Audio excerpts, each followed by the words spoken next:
입증 책임은 선관위에게 있습니다. 선관위는 부정선거는 없다는 입장을 줄곧 유지하면서도 부실선거는 인정했습니다.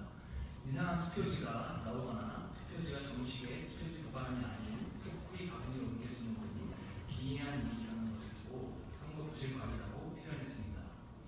그리고 이에 대한 책임을 지고 2022년 4월 노정희 중앙선관위원장이 사퇴했습니다.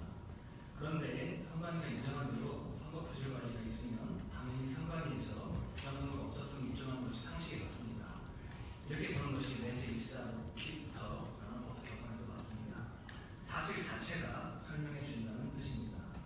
증거와의 거리를 고려해 입증 책임을 정하는 법리에 따르더라도 선관위가 입증 책임을 지는 것이 타당합니다. 이에 따라 의료소송에서는 의사에게 무과실의 입증 책임을 부여하고 제조물 책임에서는 제조자가 무과실의 입증 책임을 집니다. 행정소송에서 과세처분의 적법성을 과세관청이 입증해야 하는 것도 같은 이치입니다. 직접 증거는 없지만 간접 증거가 있고 이러한 증거가 피고의 통제하에 있을 때는 당연히 피고의 과실이 추정됩니다. 이것이 상식입니다. 그렇기 때문에 선거 과정 일체를 관장하는 선관위가 선거 부실이 발견된다면 예를 들어 배춤민 투표지, 형사보원 투표지, 서로 붙은 투표지, 인장이 뭉개진 투표지 등 괴이한 투표용지가 발견된다면 과실이 추정이 되어서 선관위가 입증 책임을 지는 것이 상식에 맞습니다.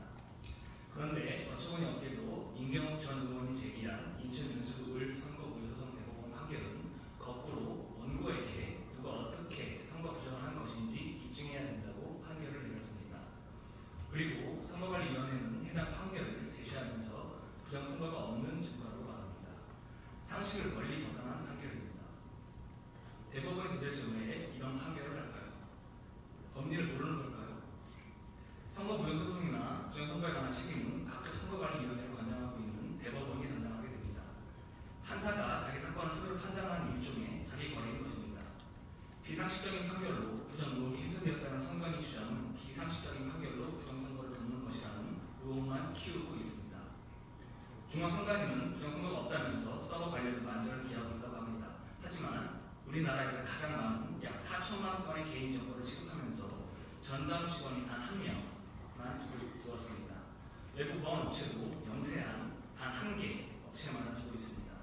행안부의 경우 수십 명의 전담 직원과 20여 개의 전문 보안 업체를 통해 보안 시스템을 관리하는 것과는 크게 비교되는 것입니다.